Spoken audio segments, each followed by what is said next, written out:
വിശദമായ വാർത്തകളിലേക്ക്. UDF സർക്കാരിന്റെ അവസാന മന്ത്രിസഭാ യോഗങ്ങളിലുണ്ടായ ഭൂമി നികത്തൽ ഉത്തരവുകളിൽ ഗുരുതര ക്രമക്കേടെന്ന് മന്ത്രിസഭാ ഉപസമിതിയുടെ കണ്ടെത്തൽ.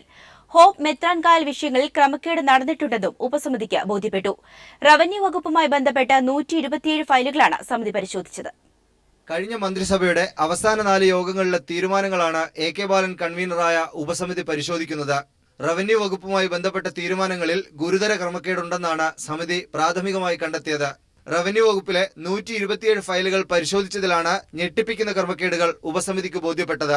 മെത്രാൻകായലിൽ 407 ഏക്കർ നിലനികത്തുന്നതിനുള്ള അനുമതി, കരുണ പ്ലാന്റേഷൻസിൽ നിന്ന് നികുതി സ്വീകരിക്കാനുള്ള തീരുമാനം, ഹോപ്പ് പ്ലാന്റേഷന് ഭൂപരിധി ഇളവ് നൽകിയത്, വൈക്കത്ത് ചെമ്പിലും പുത്തൻവേലിക്കരയിൽ സന്തോഷ് മാധവന്റെ കമ്പനിക്കും നിലനികത്താൻ നൽകിയ അനുമതി തുടങ്ങിയ തീരുമാനങ്ങളിലെല്ലാം ക്രമക്കേടുണ്ടെന്നാണ് കണ്ടെത്തൽ. സമിതി കണ്ടെത്തിയ ക്രമക്കേടുകൾ നിയമ സെക്രട്ടറി വിശദ പരിശോധന നടത്തും. മറ്റു വകുപ്പുകളുമായി ബന്ധപ്പെട്ട് അജണ്ടയ്ക്ക് പുറത്തെടുത്ത തീരുമാനങ്ങളും ഉപസമിതി പരിശോധിക്കും. News bureau, Thiruvananthapuram. കഴിഞ്ഞ സർക്കാരിന്റെ അവസാന കാലത്തെ ഉത്തരവുകൾ എങ്ങനെയുണ്ടായെന്ന് അന്വേഷിക്കട്ടെയെന്ന് മുൻ റവന്യൂ മന്ത്രി അടൂർ പ്രകാശ്. വിവാദ ഉത്തരവുകളിൽ അന്വേഷണം നടക്കട്ടെ. ഉത്തരവാദിത്തം തന്റെ തലയിൽ മാത്രം കെട്ടിവെക്കേണ്ട. ഉത്തരവെടുക്കാനുള്ള തീരുമാനം എങ്ങനെയുണ്ടായെന്ന് രമേശ് ചെന്നിത്തല പറയട്ടെയെന്നും അടൂർ പ്രകാശ് പറഞ്ഞു.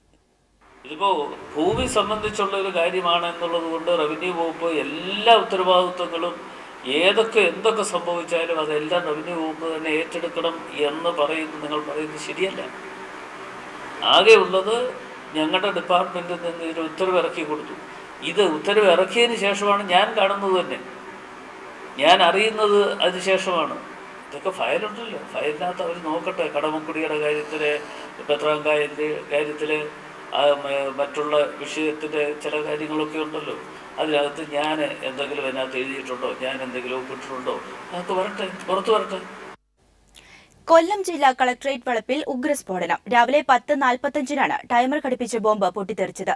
സ്ഫോടനം ആസൂത്രിതമാണെന്ന് പോലീസ് അറിയിച്ചു. സംഭവ സമയത്ത് കളക്ടറേറ്റിലെ 5 CCTV ക്യാമറകളുടെയും റെക്കോർഡിംഗ് ഓഫ് ചെയ്തിട്ടിരുന്നു. സ്ഫോടനത്തിന്റെ ദുരൂഹത ഇത് വർദ്ധിപ്പിക്കുന്നു.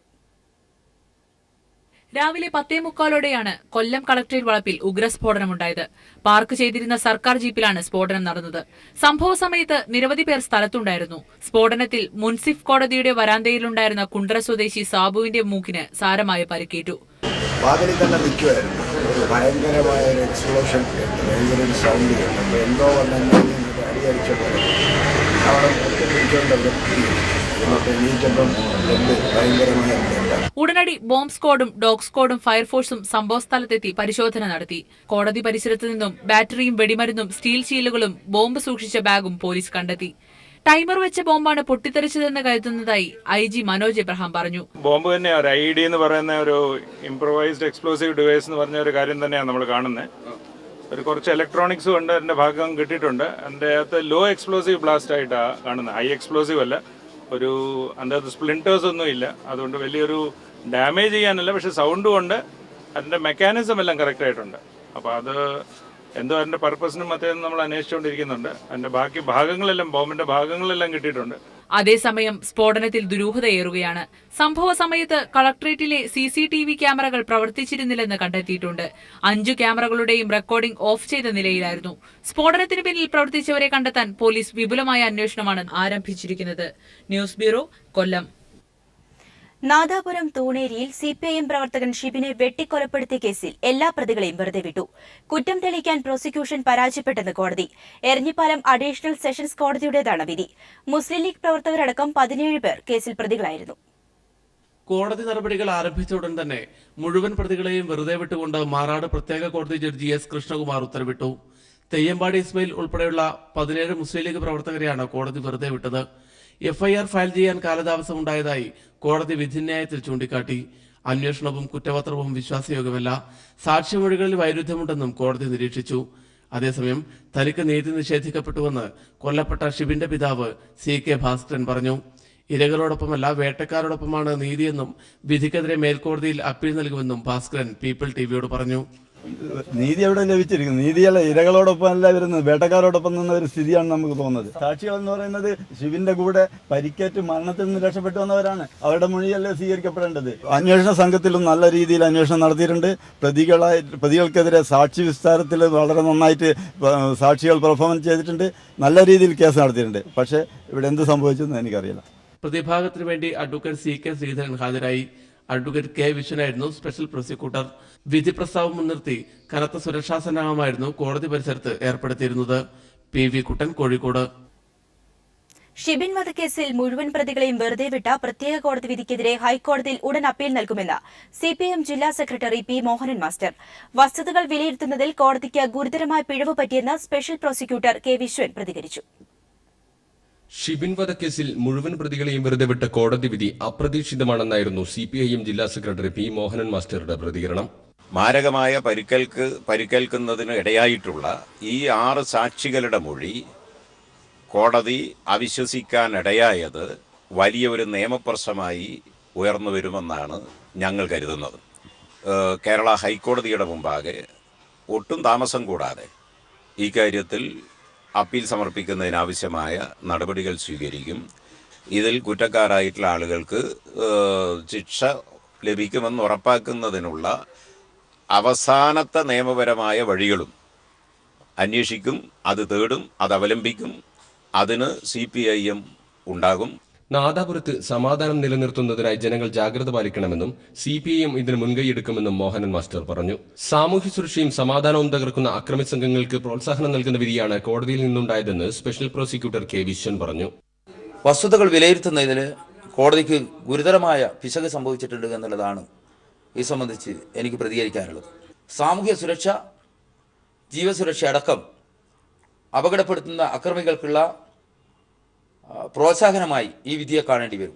നിഷ്പക്ഷരായ സാക്ഷികളെ ഹാജരാക്കുന്നതിൽ പ്രോസിക്യൂഷൻ പരാജയപ്പെട്ടതിനാൽ ആരോപണങ്ങൾ കെട്ടിച്ചമച്ചതാണെന്ന പ്രതിഭാഗത്തിന്റെ വാദം കോടതി അംഗീകരിക്കുകയായിരുന്നുവെന്ന് അഭിഭാഷകൻ CK ശ്രീധരൻ പറഞ്ഞു.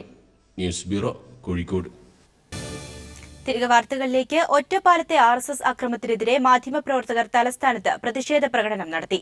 അക്രമം തുടർന്നാൽ സ്വയം പ്രതിരോധത്തിന് മാധ്യമപ്രവർത്തകർക്ക് മറ്റു വഴികൾ സ്വീകരിക്കേണ്ടി വരുമെന്ന് KUWJ general secretary C. Narayanan പറഞ്ഞു. RSS അതിക്രമത്തിനെതിരെ തലസ്ഥാനത്തെ മാധ്യമപ്രവർത്തകരുടെ പ്രതിഷേധം അലയടിക്കുന്നതായിരുന്നു സെക്രട്ടേറിയറ്റിലേക്ക് നടന്ന മാർച്ച്. ജനാധിപത്യത്തിനെതിരെ നടന്ന കടന്നാക്രമണത്തിൽ മാധ്യമ സമൂഹം ഒറ്റക്കെട്ടായി തെരുവിലിറങ്ങി. കേരള പത്രപ്രവർത്തക യൂണിയന്റെയും തിരുവനന്തപുരം പ്രസ് ക്ലബിന്റെയും നേതൃത്വത്തിലായിരുന്നു പ്രതിഷേധ പരിപാടി നടന്നത്. അക്രമം തുടരുകയാണെങ്കിൽ സ്വയം പ്രതിരോധത്തിന് മാധ്യമപ്രവർത്തകർക്ക് മറ്റു വഴികൾ സ്വീകരിക്കേണ്ടി വരുമെന്ന് മാർച്ച് ഉദ്ഘാടനം ചെയ്തുകൊണ്ട് KUWJ general secretary C. Narayanan മുന്നറിയിപ്പ് നൽകി. ഇതൊരു പതിവ് സ്വഭാവമാണെങ്കിൽ നമുക്കും യഥാർത്ഥത്തിൽ സ്വയം പ്രതിരോധത്തിന് വേണ്ടിയിട്ട് എന്തെങ്കിലും ചെയ്യേണ്ടി വരും എന്നുള്ള അവസ്ഥയിലേക്ക് നമ്മൾ എത്തിച്ചേരുകയാണ് സുഹൃത്തുക്കളെ. അതുകൊണ്ട് നമ്മൾ തീർച്ചയായിട്ടും ജാഗരൂകരാവുകയും ഇത്തരം അനാസ്ഥക്കെതിരെ ആശയപരമായി നമ്മൾ വലിയ പ്രതിഷേധങ്ങൾ എല്ലാ തലത്തിലും ഉയർത്തുകയും ചെയ്യണം എന്ന് ഞാൻ അഭ്യർത്ഥിക്കുകയാണ്. Press club president A. Ajith Kumar അധ്യക്ഷനായിരുന്നു. C. റഹീം, BS president S. Biju, Shyam എന്നിവർ യോഗത്തിൽ പ്രസംഗിച്ചു. News bureau, Thiruvananthapuram. ഒറ്റപ്പാലം ആക്രമണത്തിന് നേതൃത്വം നൽകിയ RSS നേതാവ് വിഷ്ണുവിനെക്കുറിച്ചുള്ള കൂടുതൽ വിവരങ്ങൾ പോലീസിന് ലഭിച്ചു. ഞാറക്കലിൽ പോലീസിനെ ആക്രമിച്ച കേസിൽ പ്രതിയായ ഇയാൾക്കെതിരെ സ്വദേശമായ വട്ടിയൂർക്കാവിലും കേസുകളിലുണ്ടെന്ന് അന്വേഷണ സംഘം കണ്ടെത്തി. അതേസമയം അക്രമികളെ തള്ളിപ്പറയാതെ സംഭവത്തിൽ ഖേദം പ്രകടിപ്പിച്ച് BJP പാലക്കാട് ജില്ലാ നേതൃത്വം രംഗത്ത് വന്നു. ഒറ്റപ്പാലം കോടതി വളപ്പിൽ മാധ്യമപ്രവർത്തകരെ മർദ്ദിക്കുകയും കൊലവിളി നടത്തുകയും ചെയ്ത RSS നേതാവ് വിഷ്ണുവിനെ കേന്ദ്രീകരിച്ചാണ് അന്വേഷണം നടക്കുന്നത്. തിരുവനന്തപുരം, എറണാകുളം ജില്ലകളിൽ വിഷ്ണുവിനായി അന്വേഷണം നടക്കുകയാണ്. വിഷ്ണുവിനൊപ്പം ബൈക്കിൽ രക്ഷപ്പെട്ടത് പട്ടാമ്പി-ഒല്ലൂർ സ്വദേശികളായ മോനുവാണെന്നും പോലീസിന് വിവരം ലഭിച്ചു. ചെർപ്പുളശ്ശേരി, നെല്ലായ സ്വദേശികളായ സുബ്രഹ്മണ്യൻ, കൃഷ്ണൻ എന്നിവരെയും പോലീസ് തിരയുന്നുണ്ട്. അക്രമത്തിനിരയായ മാധ്യമപ്രവർത്തകരുടെ മൊഴിയുടെ അടിസ്ഥാനത്തിൽ നിലവിൽ 3 പേർക്കെതിരെയാണ് ഒറ്റപ്പാലം പോലീസ് വധശ്രമമടക്കമുള്ള വകുപ്പുകൾ ചേർത്ത് കേസെടുത്തിരിക്കുന്നത്. അക്രമത്തിൽ ഖേദപ്രകടനവുമായി രംഗത്തുവന്ന പാലക്കാട് ജില്ലാ BJP നേതൃത്വം കൊലവിളി നടത്തിയവരെ തള്ളിപ്പറയാൻ തയ്യാറായില്ല. നെല്ലായ കേസിലെ പ്രതികളായ RSS പ്രവർത്തകരുടെ ബന്ധുക്കളും സുഹൃത്തുക്കളുമാണ് കോടതി വളപ്പിലുണ്ടായിരുന്നതെന്ന് ജില്ലാ പ്രസിഡന്റ് കൃഷ്ണദാസ് പറഞ്ഞു. മൊബൈലിൽ പിക്ചർ എന്തുകൊണ്ട് നിങ്ങൾ എടുക്കുന്നു എന്ന് അവിടെ കൂടിയ ഈ പ്രതികളുടെ ബന്ധുക്കൾ, സുഹൃത്തുക്കൾ എന്നിവർ ചോദിച്ചിട്ടുണ്ട്. പക്ഷെ അതിനിടയിൽ പിന്നീട് നടന്ന സംഭവങ്ങൾ നമ്മളെല്ലാവരും വിവിധ ചാനലുകൾ കണ്ട സംഭവങ്ങൾ വളരെ ദൗർഭാഗ്യകരമാണ് ആ സംഭവം നടന്നത്. മർദ്ദനമേറ്റ മാധ്യമപ്രവർത്തകരെ രാഷ്ട്രീയമായി വേർതിരിച്ചു കാണാനുള്ള ശ്രമവും ഇവർ നടത്തി. അക്രമത്തിലും BJP നിലപാടിലും KUWJ ജില്ലാ കമ്മിറ്റി പ്രതിഷേധം രേഖപ്പെടുത്തി. കേസുമായി മുന്നോട്ടു പോകാനും പ്രതിഷേധ യോഗം തീരുമാനിച്ചു. News bureau, Palakkad. ഒറ്റപ്പാലത്ത് കോടതി വളപ്പിൽ മാധ്യമപ്രവർത്തകർക്കു നേരെയുണ്ടായ അക്രമം അപലപനീയമെന്ന് BJP സംസ്ഥാന അധ്യക്ഷൻ കുമ്മനം രാജശേഖരൻ. പ്രതികളെ മാതൃകാപരമായി ശിക്ഷിക്കണമെന്നും ഇതൊരു കാരണവശാലും അംഗീകരിക്കാൻ കഴിയില്ലെന്നും അദ്ദേഹം പറഞ്ഞു. മാധ്യമ സ്വാതന്ത്ര്യത്തിൻ്റെ നേരെ നടക്കുന്ന ഏത് കടന്നാക്രമണങ്ങളും അപലപനീയമാണ്. മാധ്യമ സ്വാതന്ത്ര്യം കാത്തു സൂക്ഷിക്കേണ്ടത് ഒരു ജനാധിപത്യ സമൂഹത്തിൻ്റെ വളരെ പ്രധാനപ്പെട്ട കടമയാണ്. അക്കാര്യത്തിൽ ഒരു തരത്തിലുള്ള വീഴ്ചയും ഒരു ഭാഗത്തുനിന്നും ഉണ്ടാകാൻ പാടില്ല. കേരളത്തിൽ ഇതപര്യന്തരം കഴിഞ്ഞ കുറേ നാളുകളോളമായി മാധ്യമ പ്രവർത്തകർക്ക് നേരെയുള്ള ഇത്തരത്തിലുള്ള കടന്നാക്രമണങ്ങളും ഈ സ്വാതന്ത്ര്യ ധ്വംസന ശ്രമങ്ങളും ഒക്കെ നടന്നിട്ടുണ്ട്. എല്ലാം അപലപനീയമാണ്. ദേശീയ വനിതാ കമ്മീഷനെതിരെ മുഖ്യമന്ത്രി പിണറായി വിജയൻ. ദേശീയ വനിതാ കമ്മീഷൻ RSSന്റെ സ്വകാര്യ സ്വത്തല്ല. കമ്മീഷനിൽ വരുന്ന പരാതികളിൽ നടപടിയെടുക്കാൻ വിമുഖത കാണിക്കുന്നതായും പിണറായി വിജയൻ കൊല്ലത്ത് പറഞ്ഞു. രാജ്യത്തിന്റെ വനിതാ കമ്മീഷൻ കാര്യങ്ങൾ അന്വേഷിക്കാൻ വരുമ്പോൾ ആ കമ്മീഷനെ കാണാനും കാര്യങ്ങൾ അവതരിപ്പിക്കാനുമുള്ള അവകാശം ഈ രാജ്യത്തിലെ എല്ലാ പൗരന്മാർക്കുമില്ലേ? അത് RSSന് ഇഷ്ടപ്പെടില്ല എന്നുള്ളതുകൊണ്ട് നിഷേധിക്കുന്ന സമീപനം സ്വീകരിക്കാൻ പാടുള്ളൂ. ഒരു ഔദ്യോഗിക സ്ഥാനം വഹിക്കുന്നവര് അതിനനുസരിച്ച് നിലപാട് സ്വീകരിക്കണ്ടേ? കേരള ടെലിവിഷൻ ഫെഡറേഷൻ കൊച്ചിയിൽ യോഗം ചേർന്നു. മുഖ്യമന്ത്രി പിണറായി വിജയന്റെ മാധ്യമ ഉപദേഷ്ടാവായി നിയമിതനായ Kairali TV managing director John ബ്രിട്ടാസിനെ യോഗം ആദരിച്ചു. KTF പ്രസിഡന്റും ഏഷ്യാനെറ്റ് MDയുമായ K മാധവൻ ചടങ്ങിൽ അധ്യക്ഷനായിരുന്നു.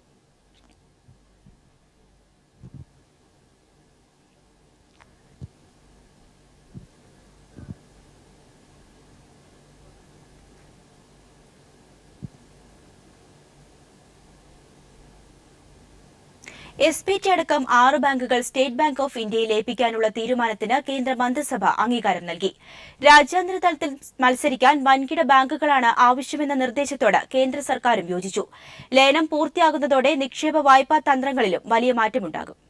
കേരളം ആസ്ഥാനമാക്കിയുള്ള ഏക പൊതുമേഖലാ ബാങ്കായ SBT അടക്കം 6 ബാങ്കുകൾ SBIയിൽ ലയിപ്പിക്കാനുള്ള തീരുമാനത്തിനാണ് കേന്ദ്ര മന്ത്രിസഭ അംഗീകാരം നൽകിയത്. SBTയെ കൂടാതെ state bank of Patiala, state bank of Bikaner and Jaipur, state bank of Mysore, state bank of Hyderabad എന്നിവയും ഭാരതീയ മഹിളാ ബാങ്കുമാണ് ലയിപ്പിക്കുക. രാജ്യാന്തര തലത്തിലെ മത്സരത്തിനായി കോർപ്പറേറ്റ് ബിസിനസ് ബാങ്ക് എന്ന ലക്ഷ്യത്തിനായാണ് ലയനം നടപ്പാക്കുന്നത്. എന്നാൽ SBT അടക്കം SBIയിൽ ലയിപ്പിക്കുന്നതോടെ ദേശീയ കോർപ്പറേറ്റ് താൽപര്യം പരിഗണിക്കുന്ന നിക്ഷേപ വായ്പാ നയങ്ങളാകും ബാങ്ക് കൈക്കൊള്ളുക എന്ന വിമർശനം സജീവമാണ്. വിദേശ വിപണിയിലെ ബിസിനസ് ആവശ്യമായ വൻകിട വായ്പകൾക്കാകും ലയനശേഷം ബാങ്ക് മുൻഗണന നൽകുക. കേരളത്തിൽ ഏറ്റവും കൂടുതൽ ഭവന, വിദ്യാഭ്യാസ, സ്വർണ്ണപ്പണയ വായ്പകൾ നൽകിയിട്ടുള്ളതും SBT ആയിരുന്നു. സംസ്ഥാനത്തെ ബിസിനസിന്റെ 1/4 ഭാഗം കൈകാര്യം ചെയ്തിരുന്നതും SBT ആണ്. ലയന നീക്കത്തിന് കേന്ദ്ര സർക്കാർ അംഗീകാരം നൽകിയതോടെ SBTയുടെ 1177 ശാഖകളും SBIയിൽ ലയിപ്പിക്കും. SBT SBIയിൽ ലയിപ്പിക്കുന്നതോടെ ജീവനക്കാരെ പുറന്തള്ളാനും ഇടപാടുകൾ ചുരുക്കാനും സാധ്യതയേറെയാണ്. കേന്ദ്ര സർക്കാരിന്റെ അനുമതി ലഭിച്ചതോടെ ലയന നടപടികൾ ഉടൻ ആരംഭിക്കും. News bureau, Delhi. ഫാക്ട് ഉൾപ്പെടെ കേന്ദ്ര സർക്കാരിന് കീഴിലുള്ള 32 പൊതുമേഖലാ സ്ഥാപനങ്ങൾ സ്വകാര്യ മേഖലയിലേക്ക്. നഷ്ടത്തിലുള്ള സ്ഥാപനങ്ങളുടെ സർക്കാർ ഓഹരി 49% കുറയ്ക്കാനും 26 സ്ഥാപനങ്ങൾ അടച്ചുപൂട്ടാനുമാണ് നീതി ആയോഗ് ശുപാർശ ചെയ്തത്. ഓഹരി വിറ്റഴിക്കലിലൂടെ ഈ സാമ്പത്തിക വർഷം 56,500 കോടി രൂപ സ്വരൂപിക്കുകയാണ് ലക്ഷ്യം.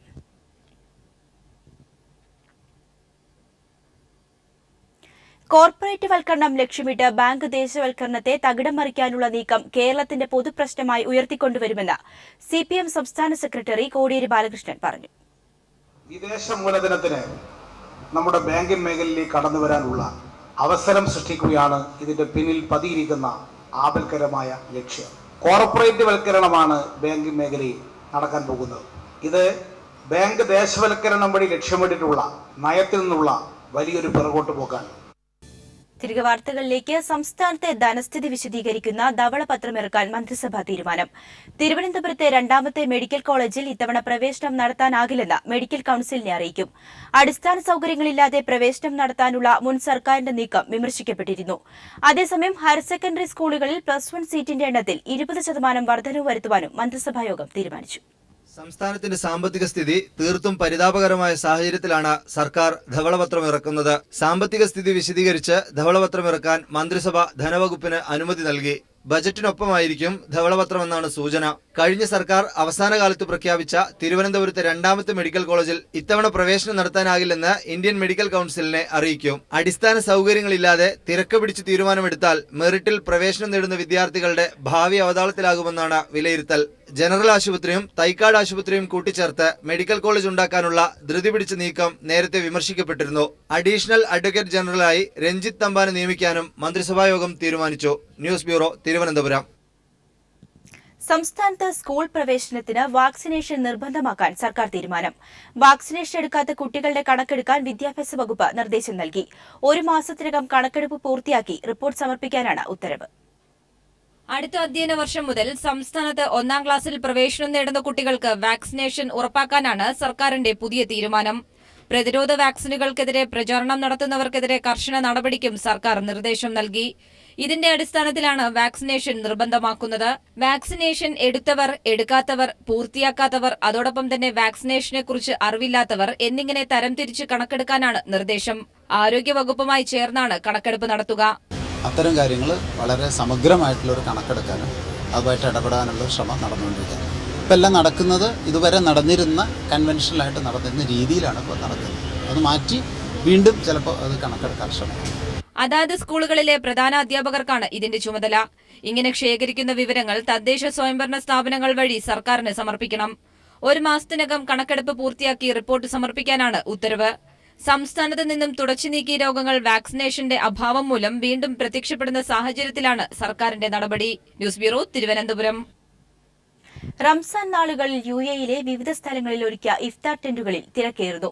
വലുതും ചെറുതുമായ നിരവധി ടെന്റുകളിൽ 100 കണക്കിന് ആളുകളാണ് എത്തുന്നത്. ദുബായ് ബ്യൂറോയുടെ റിപ്പോർട്ടിലേക്ക്.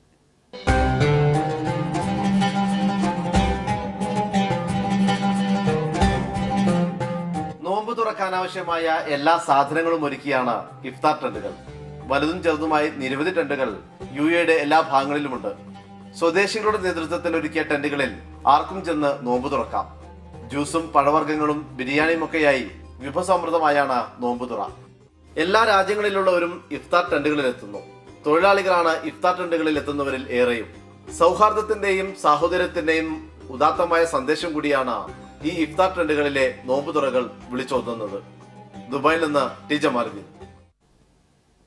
കാഞ്ഞിരപ്പള്ളി മണ്ഡലത്തിലെ കുടിവെള്ളക്ഷാമം പരിഹരിക്കുന്നതാണ് പ്രധാന പരിഗണനയെന്ന് ഡോക്ടർ N. ജയരാജ് MLA. കർഷകരുടെ ഉൽപ്പന്നങ്ങൾ വിറ്റഴിക്കാൻ ലേലവിപണികൾ സജീവമാക്കാനുള്ള അടിസ്ഥാന സൌകര്യങ്ങൾ ഒരുക്കും. വിദ്യാഭ്യാസ ആരോഗ്യ മേഖലയുടെ പുരോഗതിക്കായി പുതിയ പദ്ധതികൾ മണ്ഡലത്തിൽ ആവിഷ്കരിക്കുമെന്നും MLA വ്യക്തമാക്കി. രാജ്യത്ത് വീണ്ടും ഇന്ധനവിലയിൽ വർധനവ്. ഡീസലിന് ₹1.26 പെട്രോളിന് 5 പൈസയുമാണ് വർദ്ധിപ്പിച്ചത്. വില വർധനവ് ഇന്ന് അർദ്ധരാത്രി മുതൽ പ്രാബല്യത്തിൽ വരും. 6 ആഴ്ചയ്ക്കിടെ പെട്രോൾ വിലയിൽ ₹5.52 ഡീസൽ വിലയിൽ ₹7.72 വർധനവുണ്ടായിരിക്കുന്നത്. സമീപകാല സാഹചര്യത്തിലുണ്ടായ വലിയ വില വർധനവുകളിൽ ഒന്നാണിത്.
വിശദമായ വാർത്തകളിലേക്ക്. ഹാലിൽ ബാദി എന്ന സ്ഥലത്തെ ബാക്കാലയിൽ ജോലി ചെയ്യുന്ന തലശ്ശേരി സ്വദേശി സക്കറിയെ കടയിൽ കയറി വാളുകൊണ്ട് വെട്ടിപ്പരിക്കേൽപ്പിച്ചു.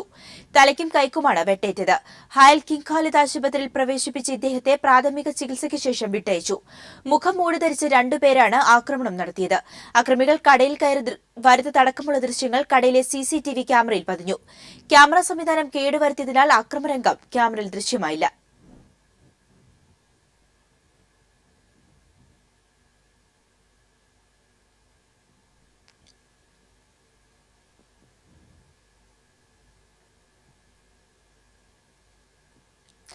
UAEയിൽ കുട്ടികളുടെ സുരക്ഷ ലക്ഷ്യമിട്ട് പ്രഖ്യാപിച്ച ബാലസംരക്ഷണ നിയമം ഇന്നു മുതൽ പ്രാബല്യത്തിൽ വന്നു. നേരത്തെ വുധീമ നിയമം എന്നാണ് ഇത് അറിയപ്പെട്ടിരുന്നത്. UAEയിൽ താമസക്കാരനോ ടൂറിസ്റ്റോ ആയ ഒരു കുട്ടിയും പീഡിപ്പിക്കപ്പെടരുത് എന്ന ഉദ്ദേശത്തോടെയാണ് നിയമത്തിന് രൂപം നൽകിയിരിക്കുന്നത്. 2012 വുധീമ എന്ന പെൺകുട്ടി പിതാവിനാൽ ക്രൂരമായി പീഡിപ്പിക്കപ്പെട്ട് കൊല ചെയ്യപ്പെട്ട സാഹചര്യത്തിലാണ് വുധീമ നിയമം നിലവിൽ വന്നത്. നിയമലംഘകർക്ക് 5000 ദിർഹം മുതൽ 50,000 വരെ പിഴയും 10 ലക്ഷം വരെ തടവും ലഭിക്കും. കുവൈറ്റിൽ റംദാൻ മാസത്തിൽ ഭിക്ഷാടനത്തിന് പിടിയിലായവരുടെ സ്പോൺസർമാരെയും നാടുകടത്തുമെന്ന് ആഭ്യന്തര മന്ത്രാലയം അറിയിച്ചു. ആശ്രിത വിസയിലെത്തി ഭിക്ഷയാചിക്കുന്നത് വർദ്ധിച്ചു വരുന്നതിനാലാണ് ആർട്ടിക്കിൾ 22 പ്രകാരം വിദേശികളായ സ്പോൺസർമാരെയും നാടുകടത്തുവാൻ തീരുമാനിച്ചത്. ഭിക്ഷാടനത്തിന് ഈ വർഷം ഇതുവരെ ഇന്ത്യക്കാരുൾപ്പെടെ 100-ൽ പരം പേരെ അറസ്റ്റ് ചെയ്തതായി ആഭ്യന്തര മന്ത്രാലയം അറിയിച്ചു. ഇവർക്കെതിരെ കർശനമായ നടപടികൾ എടുക്കുമെന്നും അദ്ദേഹം അറിയിച്ചു.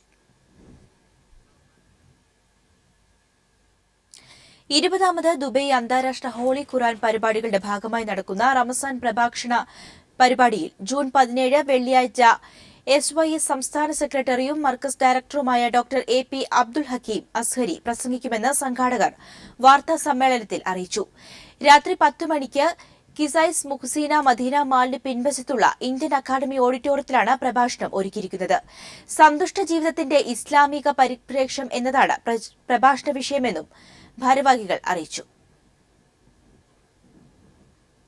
ഒമാനിലെ പ്രമുഖ സാംസ്കാരിക സംഘടനയായ കൈരളി വിവിധ വിലായത്തുകളിൽ സമൂഹ നോമ്പ് സംഘടിപ്പിക്കുന്നു. സീബ് മേഖലയിൽ സമൂഹ നോമ്പ് തുറ നാളെ സീബ് സൂക്കിലും, ഇബ്ര വിലായത്തിലേത് വെള്ളിയാഴ്ചയും, നിസ്വ വിലായത്തിൽ ജൂൺ 24 വെള്ളിയാഴ്ചയും നടക്കുമെന്നും ഭാരവാഹികൾ അറിയിച്ചു.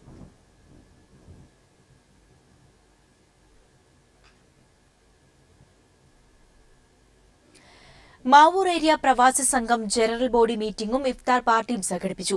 നാട്ടിലേക്ക് മടങ്ങുന്ന സംഘടനയുടെ തുടക്കം മുതൽ ഇതുവരെയുള്ള എല്ലാ പ്രവർത്തനങ്ങൾക്കും സജീവ സാന്നിധ്യമായിരുന്ന ഷമീർ വെള്ളലശ്ശേരിക്കും മാപ്സിന്റെ തന്നെ മറ്റൊരു മെമ്പറായ ഷമീർ ചെറൂപ്പയ്ക്കും യാത്രയപ്പും ഉപഹാരവും നൽകി.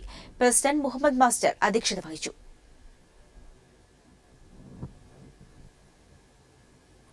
പ്രവാസി സാംസ്കാരിക വേദി ദമാം സെൻട്രൽ കമ്മിറ്റിയുടെ ആഭിമുഖ്യത്തിൽ ഇഫ്താർ സംഗമം സംഘടിപ്പിച്ചു. ക്രിസ്റ്റൽ ഹാളിൽ നടന്ന പരിപാടിയിൽ വിവിധ സാമൂഹ്യ സാംസ്കാരിക രാഷ്ട്രീയ സംഘടനകളുടെയും മാധ്യമങ്ങളുടെയും പ്രതിനിധികൾ പങ്കെടുത്തു. മുഹമ്മദ് അലി PTL റമദാൻ സന്ദേശം നൽകി. Central committee president Abubakar Ponnani അധ്യക്ഷത വഹിച്ചു. വസ്ത്രവ്യാപാര രംഗത്തെ ഒമാനിലെ പ്രമുഖ സ്ഥാപനമായ ആയിന ടെക്സ്റ്റൈൽസിന്റെ ഏറ്റവും പുതിയ ശാഖ റൂവിലെ വെസ്റ്റ് ഗേറ്റ് മാളിൽ പ്രവർത്തനം ആരംഭിച്ചു. പ്രമുഖ വ്യക്തിത്വങ്ങളുടെ സാന്നിധ്യത്തിൽ പ്രശസ്ത സിനിമാ താരം മമത മോഹൻദാസ് ഉദ്ഘാടനം നിർവഹിച്ചു. ചുരുങ്ങിയ കാലത്തിനുള്ളിൽ തന്നെ ആയിനയെ ഒമാനിലെ നവീനവും ഇന്ത്യൻ പരമ്പരാഗത രീതിയിലുള്ളതുമായ വസ്ത്രങ്ങളുടെ ഒരു നാമമാക്കി തീർത്ത ഉപഭോക്താക്കളോട് നന്ദി രേഖപ്പെടുത്തുന്നതായി ആയിനയുടെ മാനേജിംഗ് ഡയറക്ടർ ജൂലിയാന ജാബിർ അറിയിച്ചു.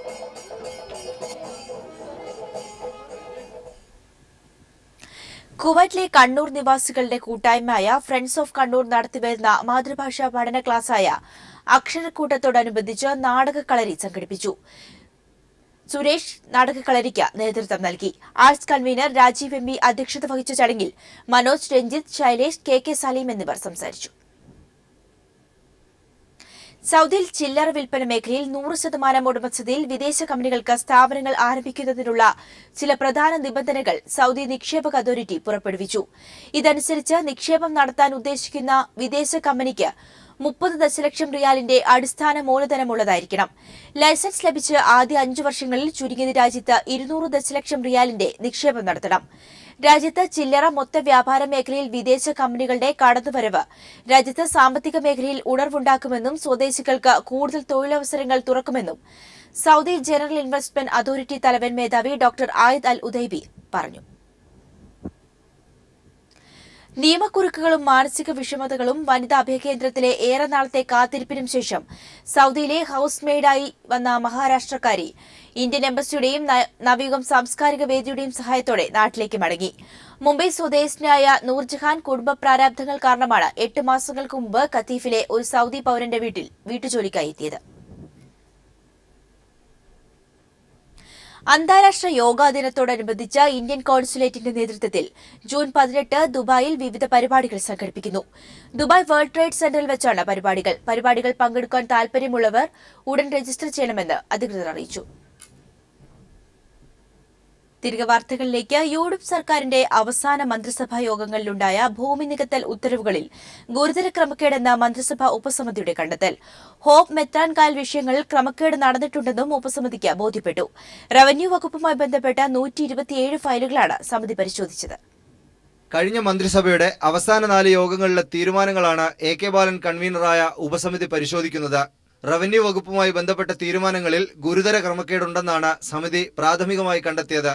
റവന്യൂ വകുപ്പിലെ 127 ഫയലുകൾ പരിശോധിച്ചതിലാണ് ഞെട്ടിപ്പിക്കുന്ന ക്രമക്കേടുകൾ ഉപസമിതിക്ക് ബോധ്യപ്പെട്ടത്. മെത്രാൻകായലിൽ 407 ഏക്കർ നിലനികത്തുന്നതിനുള്ള അനുമതി, കരുണ പ്ലാന്റേഷൻസിൽ നിന്ന് നികുതി സ്വീകരിക്കാനുള്ള തീരുമാനം, ഹോപ്പ് പ്ലാന്റേഷന് ഭൂപരിധി ഇളവ് നൽകിയത്, വൈക്കത്ത് ചെമ്പിലും പുത്തൻവേലിക്കരയിൽ സന്തോഷ് മാധവന്റെ കമ്പനിക്കും നിലനികത്താൻ നൽകിയ അനുമതി തുടങ്ങിയ തീരുമാനങ്ങളിലെല്ലാം ക്രമക്കേടുണ്ടെന്നാണ് കണ്ടെത്തൽ. സമിതി കണ്ടെത്തിയ ക്രമക്കേടുകൾ നിയമ സെക്രട്ടറി വിശദ പരിശോധന നടത്തും. മറ്റു വകുപ്പുകളുമായി ബന്ധപ്പെട്ട് അജണ്ടയ്ക്ക് പുറത്തെടുത്ത തീരുമാനങ്ങളും ഉപസമിതി പരിശോധിക്കും. News bureau, Thiruvananthapuram. കഴിഞ്ഞ സർക്കാരിന്റെ അവസാനകാലത്തെ ഉത്തരവുകൾ എങ്ങനെയുണ്ടായെന്ന് അന്വേഷിക്കട്ടെയെന്ന് മുൻ റവന്യൂ മന്ത്രി അടൂർ പ്രകാശ്. വിവാദ ഉത്തരവുകളിൽ അന്വേഷണം നടക്കട്ടെ, ഉത്തരവാദിത്തം തന്റെ തലയിൽ മാത്രം കെട്ടിവെക്കേണ്ട. ഉത്തരവെടുക്കാനുള്ള തീരുമാനം എങ്ങനെയുണ്ടായെന്ന് രമേശ് ചെന്നിത്തല പറയട്ടെയെന്നും അടൂർ പ്രകാശ് പറഞ്ഞു.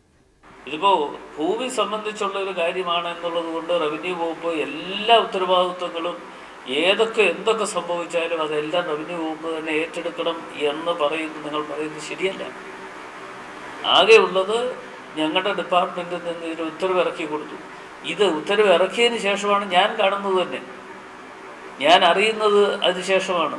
ഇതൊക്കെ ഫയലുണ്ടല്ലോ, ഫയലിനകത്ത് അവർ നോക്കട്ടെ. കടമക്കുടിയുടെ കാര്യത്തിൽ, പെത്രാങ്കായലിൻ്റെ കാര്യത്തിൽ, മറ്റുള്ള വിഷയത്തിൻ്റെ ചില കാര്യങ്ങളൊക്കെ ഉണ്ടല്ലോ, അതിനകത്ത് ഞാൻ എന്തെങ്കിലും അതിനകത്ത് എഴുതിയിട്ടുണ്ടോ, ഞാൻ എന്തെങ്കിലും ഒപ്പിട്ടിട്ടുണ്ടോ, അതൊക്കെ വരട്ടെ, പുറത്തു വരട്ടെ. കൊല്ലം ജില്ലാ കളക്ടറേറ്റ് വളപ്പിൽ ഉഗ്രസ്ഫോടനം. രാവിലെ 10:45-നാണ് ടൈമർ ഘടിപ്പിച്ച ബോംബ് പൊട്ടിത്തെറിച്ചത്. സ്ഫോടനം ആസൂത്രിതമാണെന്ന് പോലീസ് അറിയിച്ചു. സംഭവ സമയത്ത് കളക്ടറേറ്റിലെ 5 CCTV ക്യാമറകളുടെയും റെക്കോർഡിംഗ് ഓഫ് ചെയ്യപ്പെട്ടിരുന്നത് സ്ഫോടനത്തിന്റെ ദുരൂഹത വർദ്ധിപ്പിക്കുന്നു. സംഭവത്തെക്കുറിച്ച് പോലീസ് വിശദമായ അന്വേഷണം ആരംഭിച്ചു. രാവിലെ 10:45-ഓടെയാണ് കൊല്ലം കളക്ടറേറ്റ് വളപ്പിൽ ഉഗ്രസ്ഫോടനമുണ്ടായത്. പാർക്ക് ചെയ്തിരുന്ന സർക്കാർ ജീപ്പിലാണ് സ്ഫോടനം നടന്നത്. സംഭവ സമയത്ത് നിരവധി പേർ സ്ഥലത്തുണ്ടായിരുന്നു. സ്ഫോടനത്തിൽ മുൻസിഫ് കോടതിയുടെ വരാന്തയിലുണ്ടായിരുന്ന കുണ്ട്ര സ്വദേശി സാബുവിന്റെ മൂക്കിന് സാരമായ പരിക്കേറ്റു. വാതിലിൽ തന്നെ നിൽക്കുമായിരുന്നു. ഒരു ഭയങ്കരമായ ഒരു എക്സ്പ്ലോഷൻ കേട്ടു, ഭയങ്കര ഒരു സൗണ്ട് കേട്ടു. അപ്പോൾ എന്തോ വന്നെ അടിയടിച്ച പോലെ അവിടെ പിടിച്ചോണ്ടല്ലോ എണീറ്റപ്പം ഭയങ്കരമായ. ഉടനടി ബോംബ് സ്ക്വാഡും ഡോഗ് സ്ക്വാഡും ഫയർഫോഴ്സും സംഭവസ്ഥലത്തെത്തി പരിശോധന നടത്തി. കോടതി പരിസരത്ത് നിന്നും ബാറ്ററിയും വെടിമരുന്നും സ്റ്റീൽ ചീലുകളും ബോംബ് സൂക്ഷിച്ച ബാഗും പോലീസ് കണ്ടെത്തി. ടൈമർ വെച്ച ബോംബാണ് പൊട്ടിത്തെറിച്ചതെന്ന് കരുതുന്നതായി IG മനോജ് എബ്രഹാം പറഞ്ഞു. ബോംബ് തന്നെ ഒരു IED എന്ന് പറയുന്ന ഒരു ഇംപ്രവൈസ്ഡ് എക്സ്പ്ലോസീവ് ഡിവൈസ് എന്ന് പറഞ്ഞ ഒരു കാര്യം തന്നെയാണ് നമ്മൾ കാണുന്നത്. കുറച്ച് ഇലക്ട്രോണിക്സ് കൊണ്ട് അതിന്റെ ഭാഗം കിട്ടിയിട്ടുണ്ട്. അതിൻ്റെ അകത്ത് ലോ എക്സ്പ്ലോസീവ് ബ്ലാസ്റ്റ് ആയിട്ടാണ് കാണുന്നത്, ഹൈ എക്സ്പ്ലോസീവ് അല്ല. അതിൻ്റെ അകത്ത് സ്പ്ലിൻറ്റേഴ്സ് ഒന്നും ഇല്ല, അതുകൊണ്ട് വലിയൊരു ഡാമേജ് ചെയ്യാനല്ല. പക്ഷെ സൗണ്ട് കൊണ്ട് അതിൻ്റെ മെക്കാനിസം എല്ലാം കറക്റ്റ് ആയിട്ടുണ്ട്. അപ്പോൾ അത് എന്തോ അതിൻ്റെ പർപ്പസിനും മറ്റേതും നമ്മൾ അന്വേഷിച്ചുകൊണ്ടിരിക്കുന്നുണ്ട്. അതിൻ്റെ ബാക്കി ഭാഗങ്ങളെല്ലാം, ബോംബിൻ്റെ ഭാഗങ്ങളെല്ലാം കിട്ടിയിട്ടുണ്ട്. അതേസമയം സ്ഫോടനത്തിൽ ദുരൂഹതയേറുകയാണ്. സംഭവ സമയത്ത് കളക്ടറേറ്റിലെ CCTV ക്യാമറകൾ പ്രവർത്തിച്ചിരുന്നില്ലെന്ന് കണ്ടെത്തിയിട്ടുണ്ട്. 5 ക്യാമറകളുടെയും റെക്കോർഡിംഗ് ഓഫ് ചെയ്ത നിലയിലായിരുന്നു. സ്ഫോടനത്തിന് പിന്നിൽ പ്രവർത്തിച്ചവരെ കണ്ടെത്താൻ പോലീസ് വിപുലമായ അന്വേഷണമാണ് ആരംഭിച്ചിരിക്കുന്നത്. ന്യൂസ് ബ്യൂറോ, കൊല്ലം. നാദാപുരം തൂണേരിയിൽ CPM പ്രവർത്തകൻ ഷിബിനെ വെട്ടിക്കൊലപ്പെടുത്തിയ കേസിൽ എല്ലാ പ്രതികളെയും വെറുതെ വിട്ടു. കുറ്റം തെളിയിക്കാൻ പ്രോസിക്യൂഷൻ പരാജയപ്പെട്ടെന്ന് കോടതി. എരഞ്ഞിപ്പാലം അഡീഷണൽ സെഷൻസ് കോടതിയുടേതാണ് വിധി. മുസ്ലിം ലീഗ് പ്രവർത്തകരടക്കം 17 പേർ കേസിൽ പ്രതികളായിരുന്നു. കോടതി നടപടികൾ ആരംഭിച്ച ഉടൻ തന്നെ മുഴുവൻ പ്രതികളെയും വെറുതെ വിട്ടുകൊണ്ട് മാറാട് പ്രത്യേക കോടതി ജഡ്ജി S കൃഷ്ണകുമാർ ഉത്തരവിട്ടു. തെയ്യമ്പാടി ഇസ്മയിൽ ഉൾപ്പെടെയുള്ള 17 മുസ്ലിം ലീഗ് പ്രവർത്തകരെയാണ് കോടതി വെറുതെ വിട്ടത്. FIR ഫയൽ ചെയ്യാൻ കാലതാമസമുണ്ടായതായി കോടതി വിധിന്യായത്തിൽ ചൂണ്ടിക്കാട്ടി. അന്വേഷണവും കുറ്റപത്രവും വിശ്വാസയോഗ്യമല്ല, സാക്ഷിമൊഴികളിൽ വൈരുദ്ധ്യമുണ്ടെന്നും കോടതി നിരീക്ഷിച്ചു. അതേസമയം തനിക്ക് നീതി നിഷേധിക്കപ്പെട്ടുവെന്ന് കൊല്ലപ്പെട്ട ഷിബിന്റെ പിതാവ് CK ഭാസ്കരൻ പറഞ്ഞു. ഇരകളോടൊപ്പമല്ല വേട്ടക്കാരോടൊപ്പമാണ് നീതിയെന്നും വിധിക്കെതിരെ മേൽക്കോടതിയിൽ അപ്പീൽ നൽകുമെന്നും ഭാസ്കരൻ പീപ്പിൾ TVയോട് പറഞ്ഞു. നീതി എവിടെ ലഭിച്ചിരിക്കുന്നു? നീതിയല്ല, ഇരകളോടൊപ്പം അല്ല വരുന്നത്, വേട്ടക്കാരോടൊപ്പം നിന്ന ഒരു സ്ഥിതിയാണ് നമുക്ക് തോന്നുന്നത്. സാക്ഷികൾ എന്ന് പറയുന്നത് ഷിബിന്റെ കൂടെ പരിക്കേറ്റ് മരണത്തിൽ നിന്ന് രക്ഷപ്പെട്ടു വന്നവരാണ്. അവരുടെ മൊഴിയല്ലേ സ്വീകരിക്കപ്പെടേണ്ടത്. അന്വേഷണ സംഘത്തിലും നല്ല രീതിയിൽ അന്വേഷണം നടത്തിയിട്ടുണ്ട്. പ്രതികൾക്കെതിരെ സാക്ഷി വിസ്താരത്തിൽ വളരെ നന്നായിട്ട് സാക്ഷികൾ പെർഫോമൻസ് ചെയ്തിട്ടുണ്ട്. നല്ല രീതിയിൽ കേസ് നടത്തിയിട്ടുണ്ട്. പക്ഷേ ഇവിടെ എന്ത് സംഭവിച്ചെന്ന് എനിക്കറിയില്ല. പ്രതിഭാഗത്തിനു വേണ്ടി അഡ്വക്കേറ്റ് CK ശ്രീധരൻ ഹാജരായി. അഡ്വക്കേറ്റ് K വിശ്വനായിരുന്നു സ്പെഷ്യൽ പ്രോസിക്യൂട്ടർ. വിധി പ്രസ്താവം മുൻനിർത്തി കനത്ത സുരക്ഷാ സന്നാഹമായിരുന്നു കോടതി പരിസരത്ത് ഏർപ്പെടുത്തിയിരുന്നത്. PV കുട്ടൻ, കോഴിക്കോട്. ഷിബിൻ വധക്കേസിൽ മുഴുവൻ പ്രതികളെയും വെറുതെ വിട്ട പ്രത്യേക കോടതി വിധിക്കെതിരെ ഹൈക്കോടതിയിൽ ഉടൻ അപ്പീൽ നൽകുമെന്ന് CPM ജില്ലാ സെക്രട്ടറി P മോഹനൻ മാസ്റ്റർ. വസ്തുതകൾ വിലയിരുത്തുന്നതിൽ കോടതിക്ക് ഗുരുതരമായ പിഴവ് പറ്റിയെന്ന് സ്പെഷ്യൽ പ്രോസിക്യൂട്ടർ K വിശ്വൻ പ്രതികരിച്ചു. ഷിബിൻ വധക്കേസിൽ മുഴുവൻ പ്രതികളെയും വെറുതെ വിട്ട കോടതി വിധി അപ്രതീക്ഷിതമാണെന്നായിരുന്നു CPIM ജില്ലാ സെക്രട്ടറി P മോഹനൻ മാസ്റ്ററുടെ പ്രതികരണം. മാരകമായ പരിക്കേൽക്കുന്നതിന് ഇടയായിട്ടുള്ള ഈ 6 സാക്ഷികളുടെ മൊഴി കോടതി അവിശ്വസിക്കാനിടയായത് വലിയ ഒരു നിയമപ്രശ്നമായി ഉയർന്നു വരുമെന്നാണ് ഞങ്ങൾ കരുതുന്നത്. കേരള ഹൈക്കോടതിയുടെ മുമ്പാകെ ഒട്ടും താമസം കൂടാതെ ഈ കാര്യത്തിൽ അപ്പീൽ സമർപ്പിക്കുന്നതിനാവശ്യമായ നടപടികൾ സ്വീകരിക്കും. ഇതിൽ കുറ്റക്കാരായിട്ടുള്ള ആളുകൾക്ക് ശിക്ഷ ലഭിക്കുമെന്ന് ഉറപ്പാക്കുന്നതിനുള്ള അവസാനത്തെ നിയമപരമായ വഴികളും അന്വേഷിക്കും, അത് തേടും, അത് അവലംബിക്കും. അതിന് CPIM ഉണ്ടാകും. നാദാപുരത്ത് സമാധാനം നിലനിർത്തുന്നതിനായി ജനങ്ങൾ ജാഗ്രത പാലിക്കണമെന്നും CPIM ഇതിന് മുൻകൈയെടുക്കുമെന്നും മോഹനൻ മാസ്റ്റർ പറഞ്ഞു. സാമൂഹ്യ സുരക്ഷയും സമാധാനവും തകർക്കുന്ന അക്രമി സംഘങ്ങൾക്ക് പ്രോത്സാഹനം നൽകുന്ന വിധിയാണ് കോടതിയിൽ നിന്നുണ്ടായതെന്ന് സ്പെഷ്യൽ പ്രോസിക്യൂട്ടർ K വിശ്വൻ പറഞ്ഞു. വസ്തുതകൾ വിലയിരുത്തുന്നതിൽ കോടതിക്ക് ഗുരുതരമായ പിശക് സംഭവിച്ചിട്ടുണ്ട് എന്നുള്ളതാണ് ഈ സംബന്ധിച്ച് എനിക്ക് പ്രതികരിക്കാനുള്ളത്. സാമൂഹ്യ സുരക്ഷ, ജീവസുരക്ഷ അടക്കം അപകടപ്പെടുത്തുന്ന അക്രമികൾക്കുള്ള പ്രോത്സാഹനമായി ഈ വിധിയെ കാണേണ്ടി വരും. നിഷ്പക്ഷരായ സാക്ഷികളെ ഹാജരാക്കുന്നതിൽ പ്രോസിക്യൂഷൻ പരാജയപ്പെട്ടതിനാൽ ആരോപണങ്ങൾ കെട്ടിച്ചമച്ചതാണെന്ന പ്രതിഭാഗത്തിന്റെ വാദം കോടതി അംഗീകരിക്കുകയായിരുന്നുവെന്ന് അഭിഭാഷകൻ CK ശ്രീധരൻ പറഞ്ഞു. News bureau, Kozhikode. ഒറ്റപ്പാലത്തെ RSS ആക്രമണത്തിനെതിരെ മാധ്യമപ്രവർത്തകർ തലസ്ഥാനത്ത് പ്രതിഷേധ പ്രകടനം നടത്തി. ആക്രമണം തുടർന്നാൽ സ്വയം പ്രതിരോധത്തിന് മാധ്യമപ്രവർത്തകർക്ക് മറ്റു വഴികൾ സ്വീകരിക്കേണ്ടി വരുമെന്ന് KUWJ general secretary C Narayanan പറഞ്ഞു. RSS അതിക്രമത്തിനെതിരെ തലസ്ഥാനത്തെ മാധ്യമപ്രവർത്തകരുടെ പ്രതിഷേധം അലയടിക്കുന്നതായിരുന്നു സെക്രട്ടേറിയറ്റിലേക്ക് നടന്ന മാർച്ച്. ജനാധിപത്യത്തിനെതിരെ നടന്ന കടന്നാക്രമണത്തിൽ മാധ്യമ സമൂഹം ഒറ്റക്കെട്ടായി തെരുവിലിറങ്ങി. കേരള പത്രപ്രവർത്തക യൂണിയന്റെയും തിരുവനന്തപുരം പ്രസ് ക്ലബിന്റെയും നേതൃത്വത്തിലായിരുന്നു പ്രതിഷേധ പരിപാടി നടന്നത്. അക്രമം തുടരുകയാണെങ്കിൽ സ്വയം പ്രതിരോധത്തിന് മാധ്യമപ്രവർത്തകർക്ക് മറ്റു വഴികൾ സ്വീകരിക്കേണ്ടി വരുമെന്ന് മാർച്ച് ഉദ്ഘാടനം ചെയ്തുകൊണ്ട് KUWJ general secretary C Narayanan മുന്നറിയിപ്പ് നൽകി. ഇതൊരു പതിവ് സ്വഭാവമാണെങ്കിൽ നമുക്കും യഥാർത്ഥത്തിൽ സ്വയം പ്രതിരോധത്തിന് വേണ്ടിയിട്ട് എന്തെങ്കിലും ചെയ്യേണ്ടി വരും എന്നുള്ള അവസ്ഥയിലേക്ക് നമ്മൾ എത്തിച്ചേരുകയാണ് സുഹൃത്തുക്കളെ. അതുകൊണ്ട് നമ്മൾ തീർച്ചയായിട്ടും ജാഗരൂകരാവുകയും ഇത്തരം അനാസ്ഥക്കെതിരെ ആശയപരമായി നമ്മൾ വലിയ പ്രതിഷേധങ്ങൾ എല്ലാ തലത്തിലും ഉയർത്തുകയും ചെയ്യണം എന്ന് ഞാൻ അഭ്യർത്ഥിക്കുകയാണ്. Press club president A Ajith Kumar അധ്യക്ഷനായിരുന്നു. C റഹീം, BS president S Biju, Shyam എന്നിവർ യോഗത്തിൽ പ്രസംഗിച്ചു. News bureau, Thiruvananthapuram. ഒറ്റപ്പാലം ആക്രമണത്തിന് നേതൃത്വം നൽകിയ RSS നേതാവ് വിഷ്ണുവിനെക്കുറിച്ചുള്ള കൂടുതൽ വിവരങ്ങൾ പോലീസിന് ലഭിച്ചു. ഞാറക്കലിൽ പോലീസിനെ ആക്രമിച്ച കേസിൽ പ്രതിയായ ഇയാൾക്കെതിരെ സ്വദേശമായ വട്ടിയൂർക്കാവിലും കേസുകളുണ്ടെന്ന് അന്വേഷണ സംഘം കണ്ടെത്തി. അതേസമയം അക്രമികളെ തള്ളിപ്പറയാതെ സംഭവത്തിൽ ഖേദം പ്രകടിപ്പിച്ച് BJP പാലക്കാട് ജില്ലാ നേതൃത്വം രംഗത്ത് വന്നു. ഒറ്റപ്പാലം കോടതി വളപ്പിൽ മാധ്യമപ്രവർത്തകരെ മർദ്ദിക്കുകയും കൊലവിളി നടത്തുകയും ചെയ്ത RSS നേതാവ് വിഷ്ണുവിനെ കേന്ദ്രീകരിച്ചാണ് അന്വേഷണം നടക്കുന്നത്. തിരുവനന്തപുരം, എറണാകുളം ജില്ലകളിൽ വിഷ്ണുവിനായി അന്വേഷണം നടക്കുകയാണ്. വിഷ്ണുവിനൊപ്പം ബൈക്കിൽ രക്ഷപ്പെട്ടത് പട്ടാമ്പി-ഒല്ലൂർ സ്വദേശികളായ മോനുവാണെന്നും പോലീസിന് വിവരം ലഭിച്ചു. ചെർപ്പുളശ്ശേരി, നെല്ലായ സ്വദേശികളായ സുബ്രഹ്മണ്യൻ, കൃഷ്ണൻ എന്നിവരെയും പോലീസ് തിരയുന്നുണ്ട്. അക്രമത്തിനിരയായ മാധ്യമപ്രവർത്തകരുടെ മൊഴിയുടെ അടിസ്ഥാനത്തിൽ നിലവിൽ 3 പേർക്കെതിരെയാണ് ഒറ്റപ്പാലം പോലീസ് വധശ്രമമടക്കമുള്ള വകുപ്പുകൾ ചേർത്ത് കേസെടുത്തിരിക്കുന്നത്. അക്രമത്തിൽ ഖേദപ്രകടനവുമായി രംഗത്തുവന്ന പാലക്കാട് ജില്ലാ BJP നേതൃത്വം കൊലവിളി നടത്തിയവരെ തള്ളിപ്പറയാൻ തയ്യാറായില്ല.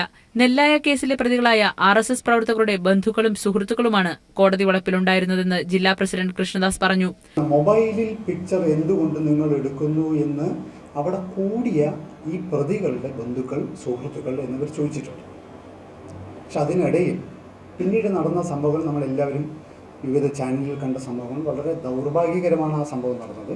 മർദ്ദനമേറ്റ മാധ്യമപ്രവർത്തകരെ രാഷ്ട്രീയമായി വേർതിരിച്ചു കാണാനുള്ള ശ്രമവും ഇവർ നടത്തി. അക്രമത്തിലും BJP നിലപാടിലും KUWJ ജില്ലാ കമ്മിറ്റി പ്രതിഷേധം രേഖപ്പെടുത്തി. കേസുമായി മുന്നോട്ടു പോകാനും പ്രതിഷേധ യോഗം തീരുമാനിച്ചു. News bureau, Palakkad. ദേശീയ വനിതാ കമ്മീഷനെതിരെ മുഖ്യമന്ത്രി പിണറായി വിജയൻ.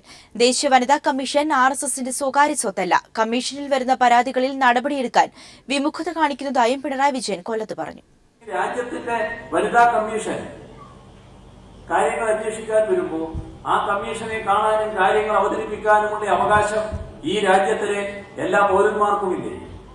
അത് RSS ഇഷ്ടപ്പെടില്ല എന്നുള്ളതുകൊണ്ട് നിഷേധിക്കുന്ന സമീപനം സ്വീകരിക്കാൻ പാടുള്ളൂ. ഒരു ഔദ്യോഗിക സ്ഥാനം വഹിക്കുന്നവര് അതിനനുസരിച്ച് നിലപാട് സ്വീകരിക്കണ്ടേ? കേരള ടെലിവിഷൻ ഫെഡറേഷൻ കൊച്ചിയിൽ യോഗം ചേർന്നു. മുഖ്യമന്ത്രി പിണറായി വിജയന്റെ മാധ്യമോപദേഷ്ടാവായി നിയമിതനായ Kairali TV managing director John ബ്രിട്ടോസിനെ യോഗം ആദരിച്ചു. KTF പ്രസിഡന്റും ഏഷ്യാനെറ്റ് MDയുമായ K മാധവൻ ചടങ്ങിൽ അധ്യക്ഷനായിരുന്നു.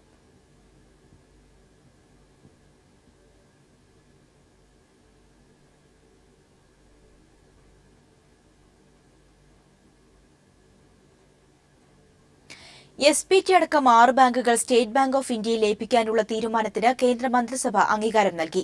രാജ്യാന്തര തലത്തിൽ മത്സരിക്കാൻ വൻകിട ബാങ്കുകളാണ് ആവശ്യമെന്ന നിർദ്ദേശത്തോട് കേന്ദ്ര സർക്കാർ യോജിച്ചു. ലയനം പൂർത്തിയാക്കുന്നതോടെ നിക്ഷേപ വായ്പാ തന്ത്രങ്ങളിലും വലിയ മാറ്റമുണ്ടാകും.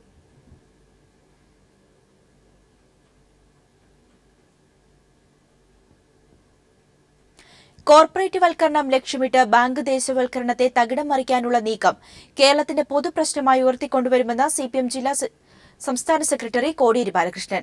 പൊതുമേഖലാ സ്ഥാപനങ്ങളുടെ ഓഹരി വിറ്റഴിക്കാനുള്ള നീക്കം പ്രതിഷേധാർഹമാണെന്നും അദ്ദേഹം പറഞ്ഞു.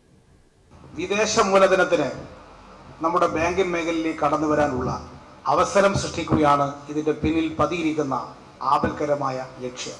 കോർപ്പറേറ്റ് വൽക്കരണമാണ് ബാങ്കിംഗ് മേഖലയിൽ നടക്കാൻ പോകുന്നത്. ഇത് ബാങ്ക് ദേശവൽക്കരണം വഴി ലക്ഷ്യമിട്ടിട്ടുള്ള നയത്തിൽ നിന്നുള്ള വലിയൊരു പിറകോട്ട് പോക്കാണ്. രാജ്യത്ത് വീണ്ടും ഇന്ധനവില വർധന. ഡീസലിന് ₹1.26 പെട്രോളിന് 5 പൈസയുമാണ് കൂട്ടിയത്. വില വർധന ഇന്ന് അർദ്ധരാത്രി മുതൽ പ്രാബല്യത്തിൽ വരും. 6 ആഴ്ചയ്ക്കിടെ പെട്രോൾ വിലയിൽ ₹5.52യും ഡീസൽ വിലയിൽ ₹7.72യുമാണ് വർധനവുണ്ടായിരിക്കുന്നത്. സമീപകാല സാഹചര്യത്തിലുണ്ടായ വലിയ വില വർധനവുകളിലൊന്നാണിത്.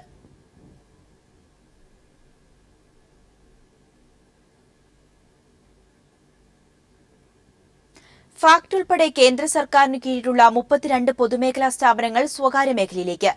നഷ്ടത്തിലുള്ള സ്ഥാപനങ്ങളുടെ സർക്കാർ ഓഹരി 49% കുറയ്ക്കാനും 26 സ്ഥാപനങ്ങൾ അടച്ചുപൂട്ടാനുമാണ് നീതി ആയോഗ് ശുപാർശ ചെയ്തത്. ഓഹരി വിറ്റഴിക്കലിലൂടെ ഈ സാമ്പത്തിക വർഷം 56,500 കോടി രൂപ സ്വരൂപിക്കുകയാണ് ലക്ഷ്യം.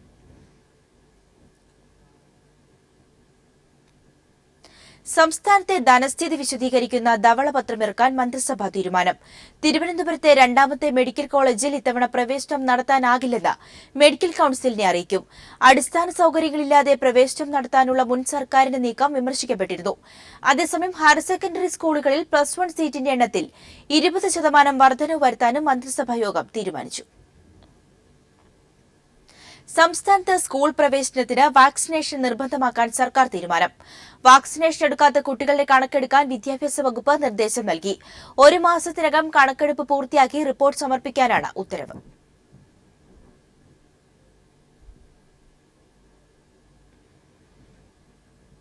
മലാപ്പറമ്പ് സ്കൂൾ ഏറ്റെടുക്കാനുള്ള നിയമ നടപടിയുമായി സർക്കാർ മുന്നോട്ടു പോകുമെന്ന് വിദ്യാഭ്യാസ മന്ത്രി C. രവീന്ദ്രനാഥ്. ശാശ്വത പരിഹാരത്തിന് ഓർഡിനൻസ് ഇറക്കുന്ന കാര്യം ഉൾപ്പെടെ അടിയന്തരമായി പരിഗണിക്കും. സംസ്ഥാനത്ത് 15 സ്കൂളുകൾ കൂടി ഏറ്റെടുക്കേണ്ട സാഹചര്യമാണ് നിലനിൽക്കുന്നതെന്നും അദ്ദേഹം പറഞ്ഞു.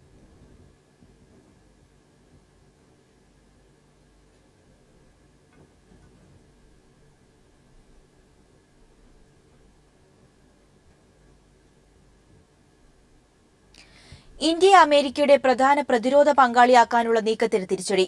ഇന്ത്യയ്ക്ക് പ്രത്യേക പദവി നിർദ്ദേശിക്കുന്ന ബില്ലിന് അമേരിക്കൻ സെനറ്റിന്റെ അംഗീകാരം നേടാനായില്ല. ഇന്ത്യയെ പ്രതിരോധ പങ്കാളിയാക്കുന്നതിനുള്ള ദേശീയ പ്രതിരോധ അംഗീകാര നിയമ ഭേദഗതി സെനറ്റർമാർ വോട്ടിനിട്ട് തള്ളി.